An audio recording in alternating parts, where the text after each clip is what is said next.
Quando si parla di Elden Ring, la parola difficile va tenuta in seria considerazione. Non è certo una sorpresa per chi conosce i giochi di From Software, ma è bene ricordare questo dettaglio, visto che molti lo hanno considerato più accogliente nei riguardi del videogiocatore medio. L'accostamento forse è derivato dalla sua natura free roaming, inedita in un genere come il Souls-like, oppure potrebbe ingannare la presenza di tutorial, così come alcune facilitazioni rese necessarie proprio dall'immensa apertura della mappa. Elden Ring è un gioco molto difficile, può diventare dispersivo e può giustificare senza problemi il fatto che ancora oggi, a 3 settimane dal lancio, più della metà dei giocatori che lo hanno acquistato non hanno battuto il primo vero boss del gioco. Eppure, anche per questo, proveremo a spiegarvi perché potrebbe essere uno dei giochi migliori di questo anno già ricchissimo. Prima di continuare, se vi piacciono i nostri video, vi ricordiamo di iscrivervi al canale e di attivare la campanella per essere sempre aggiornati sui nostri contenuti.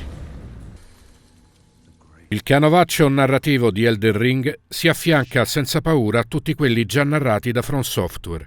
In un regno un tempo meraviglioso, la regina Marika è scomparsa, i lord sono stati uccisi e l'anello ancestrale, l'Elden Ring del titolo, è stato distrutto. I discendenti di Marika si sono impossessati dei frammenti dell'anello e da ciò è iniziata la disgregazione.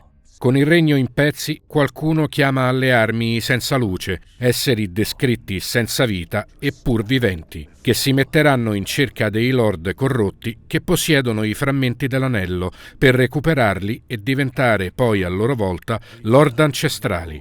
La trama pare inizialmente più chiara rispetto ad altre produzioni dello sviluppatore giapponese, ma i sottotesti sono tantissimi. Le informazioni sono nascoste un po' ovunque e anche stavolta, per capire davvero la storia, saranno utili le guide wiki che si trovano online. Da questo punto di vista, quindi, non aspettatevi novità rilevanti. Le sorprese legate al gameplay invece inizieranno a fioccare fin dai primi minuti. La scelta della classe si rifà a quanto visto in passato, con nomi un po' diversi dai classici guerriero, ladro o mago, ma facilmente individuabili osservando le statistiche predefinite di ciascuna tipologia. La nostra scelta è caduta sul cavaliere errante, classe con cui avevamo già dimestichezza, ma che ha riservato un po' di sorprese. Per mantenere la tradizione si inizia da un cimitero, ma poco più avanti c'è un'area tutorial che tornerà utile anche a chi conosce già ogni segreto dei vecchi giochi. Oltre alla possibilità di saltare che migliora l'esplorazione e permette attacchi in volo, la novità probabilmente più utile per chi userà anche uno scudo è una contromossa che si attiva con il grilletto destro subito dopo aver parato un colpo. Questa mossa fa crollare i nemici meno potenti e li lascia scoperti per un attacco critico. Attenzione però, perché contro creature più equipaggiate, che eseguono combo di più colpi, tentare il contrattacco al momento sbagliato può costare caro e quindi il suo utilizzo va gestito conoscendo i pattern nemici. Finita l'area tutorial, l'ampiezza del mondo di Elden Ring ci si spalanca davanti al naso in modo analogo a quando Link, in Zelda Breath of the Wild, si risveglia dal suo sonno centenario all'inizio del gioco. Abituati al Souls-like che solitamente ci mettono davanti una strada da seguire, ci si sente emozionati dall'enorme libertà che viene concessa, ma anche terribilmente piccoli di fronte a quanto proposto.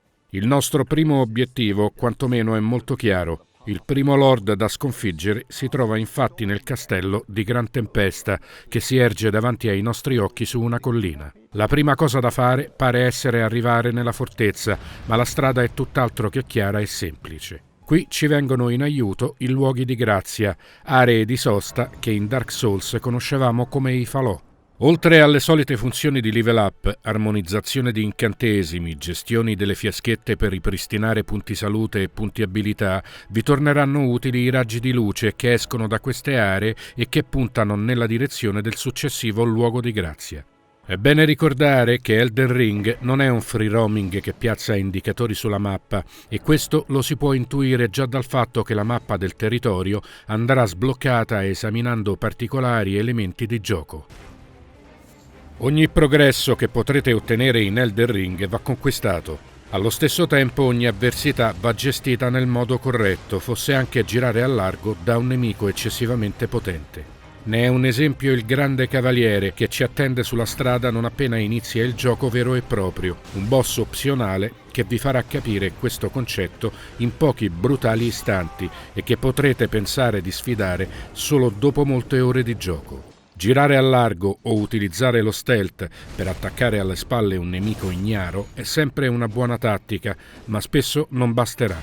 Trovarsi dinanzi a creature decisamente letali è uno dei pochi indizi per capire se ci si sta avventurando verso un'area eccessivamente complessa.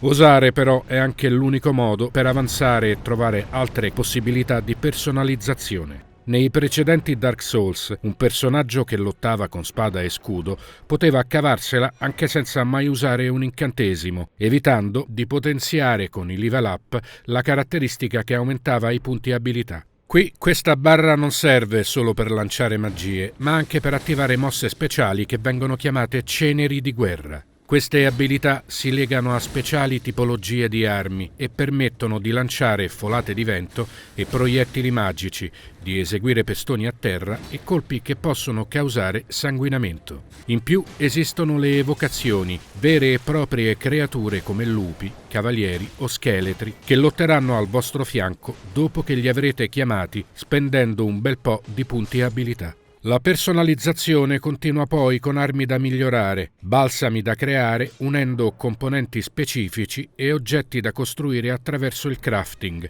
unendo piante, funghi e altri ingredienti ben più macabri per ottenere consumabili dalle 1000 utilità. Se bisogna conquistare tutti questi elementi occorre una vasta area che possa contenerli e nasconderli al giocatore. La mappa realizzata da From Software è assolutamente perfetta allo scopo e fin dalle prime battute si scoprono caverne, sotterranei e costruzioni che nascondono oggetti speciali alla cui guardia però ci sono spesso nemici di un certo livello. Questi boss opzionali saranno almeno un centinaio. Non tutti sono pericolosi allo stesso modo. Alcuni si ripetono cambiando solo alcune caratteristiche, ma quasi tutti sapranno farvi penare. La loro utilità, oltre all'oggetto che detengono, sta anche nel farci combattere e salire di livello senza inchiodarci ad aree come in passato, in cui diventava fondamentale ripetere ad oltranza alcune sezioni per poter salire di livello o comprare determinati oggetti. Per esempio, dopo essere arrivati al primo Lord ancestrale e aver subito una sonora bastonata, abbiamo sfruttato il comodissimo viaggio rapido verso i luoghi di grazia sbloccati in precedenza per continuare ad esplorare la primissima parte di mappa. Abbiamo incontrato NPC, abbiamo portato avanti missioni secondarie opzionali, ottenuto nuove ceneri di guerra e ovviamente ci siamo potenziati. Inoltre, il senso di scoperta aiuta a perdersi nel gioco, visto che la varietà di ambientazioni è tale da invogliare chiunque ad esplorare questo grandissimo mondo. In questo vi tornerà utilissimo Torrente, il cavallo spiritico che potrete evocare quando non sarete in un dungeon e che permette di velocizzare il vostro vagare, così come di combattere più efficacemente con manovre di toccata e fuga.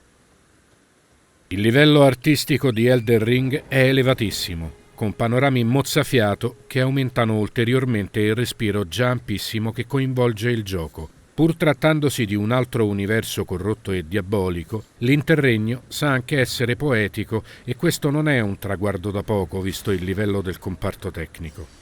Questo si rivela essere anche stavolta il tallone d'Achille di From Software, visto che fenomeni di pop-up e cali di frame anche su console next gen in modalità prestazioni sporcano un po' l'impatto globale, per non parlare di disconnessioni e bug che affliggono la versione PC. Per fare un paragone diretto, graficamente si comporta molto meglio il remake di Demon's Souls per PS5 rispetto a Elden Ring, sempre sulla stessa console.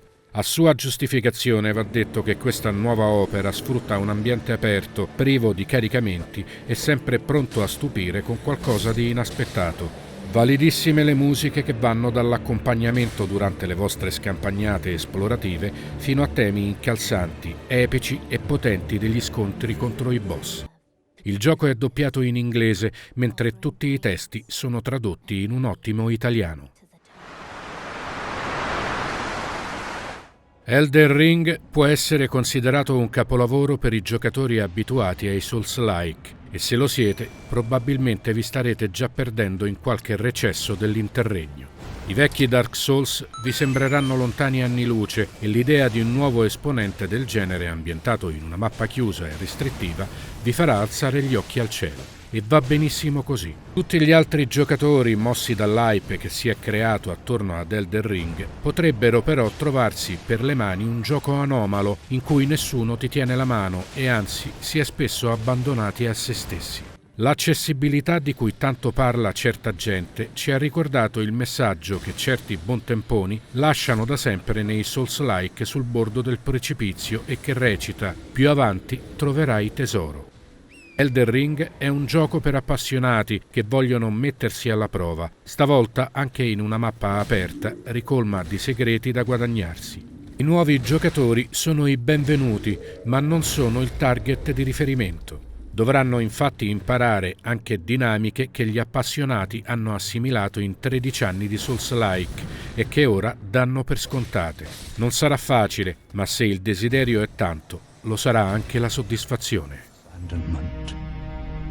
By the greater will. Oh, rise now, ye tarnished, ye dead who yet live. The call of long lost grace speaks to